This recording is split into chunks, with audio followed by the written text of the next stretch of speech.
This is you. It seems that you are not alone, but let's start from the beginning. This female mosquito searches for a suitable place to lay its eggs. It could be a pond of stagnant water, a swamp, or even a water tank or an old swimming pool. What is important is that there is water in it. Some types of mosquitoes lay eggs scattered one by one, and some other types lay a group of eggs and stick them together in the form of a raft consisting of 50 to 300 eggs at a time, depending on the type. The eggs hatch quickly in most species, after about 2 to 3 days, and here you are, a newly hatched mosquito larva. The first thing you need to do is to remember that you are not a fish. You need to breathe air. So you quickly return to the surface of the water to breathe, but you do not breathe through your mouth, but through your butt. Not exactly, but there is a tube extending from your back door called a siphon, which you take out from the surface of the water in order to breathe. When you are threatened, you close it and quickly dive down by a wriggling motion and flap your entire body in an S shape. So you are called wriggler. You also dive to get food. You feed on algae, microorganisms, aquatic plants, and organic debris found in the water. But you better be careful, because you yourself are food for small fish, frog tadpoles, and even dragonfly larvae and larger mosquitoes larvae, such as the elephant mosquito.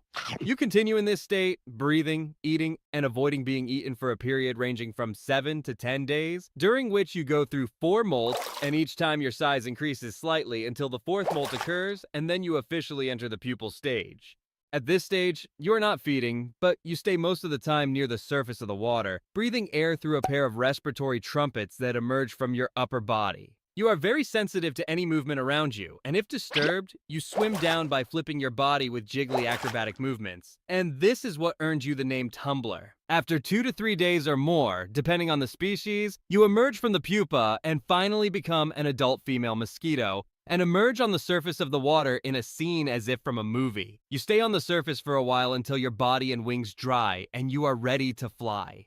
You have a very short lifespan, ranging from a week to a month, and as a result, the first thing on your priority list is reproduction. In some types of mosquitoes, the males wait for the females at the surface of the water and mate immediately after the pupae turn into adults, even before they can fly. As for you, after your wings dried, you began to fly and search for a partner to mate using the pheromones that both males and females spread alike. After the process is completed, you begin to search for your first meal. Contrary to what is common, there are more than 3,000 known species of mosquitoes, only 200 of which feed on blood. And of these 200 species, only females feed on it, which they need to obtain the protein necessary to form eggs. They don't do this for fun or to annoy humans, but they are forced to do so for the survival of the species.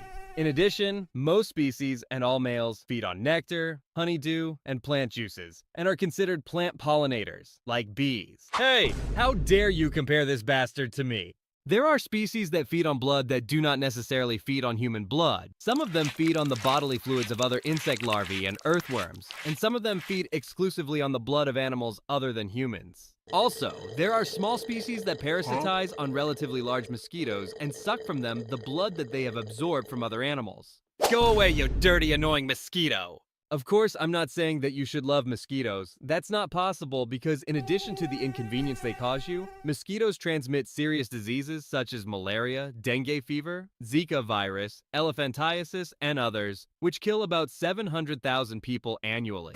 And this number far exceeds the number of humans who die as a result of other humans. And believe me, we are very good at killing each other. But back to you. You found a cow full of delicious blood. You go straight to it. But suddenly, a hungry dragonfly attacks you. You try to escape as quickly as possible, and he chases you. Fortunately for you, a praying mantis caught it. But unfortunately, this bird notices you and starts chasing you. You manage to escape from him, avoiding this spider, this lizard, and this frog as well. Is there anyone not trying to kill me? Come on! You notice this house and go to it to hide from the rain. Wow, this giant's blood looks delicious. As a mosquito, you use your olfactory system via odor receptors on your antennae and head to locate a host. You can smell the carbon dioxide that comes out during breathing, as well as the smell of sweat and skin oils from a distance ranging from 35 to 170 feet. When you approach a distance of 15 to 50 feet, you use your large, compound eyes to determine the host location more accurately. It's not your best feature, but it does the trick. When you reach a distance of 4 feet or less, you feel the host's body heat. Then you have arrived. You use multiple parts of your mouth, which resemble a surgeon's tools, to make a microscopic opening in the skin and insert your proboscis inside. You inject the host with your saliva, which prevents blood clotting and also numbs the microscopic wound sites. In order to absorb as much blood as possible, you will excrete waste and excess water than the body needs. You are practically defecating on the host while absorbing his blood, but you are forced to do so because if you didn't do so, or you were greedy. Fortunately for you, this did not happen, and you started sucking the blood. Huh? Hey, I'm trying to make a living here! You stupid giant!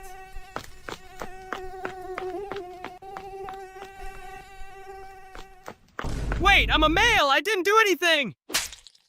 You have antennae that enable you to sense any change in airflow, and you also have wings that beat at a tremendous speed of up to 600 times per second. This allows you to maneuver and escape quickly. But from here begins a series of confrontations between you and this human that has no limits. For example, one time he brought in Bug Zapper. How ridiculous, I won't be drawn to that. Wow. Hey, stop! I think it works sometimes. And he chases you one time with a fly swatter and another time with an insecticide. But eventually you are able to suck enough blood to begin producing and laying eggs. You lay eggs in batches of 50 to 300 eggs at a time, depending on the species, and you devote the rest of your life to one goal only, which is laying eggs. You may produce about 3,000 eggs during your life, which may last only 1 month, or maybe less.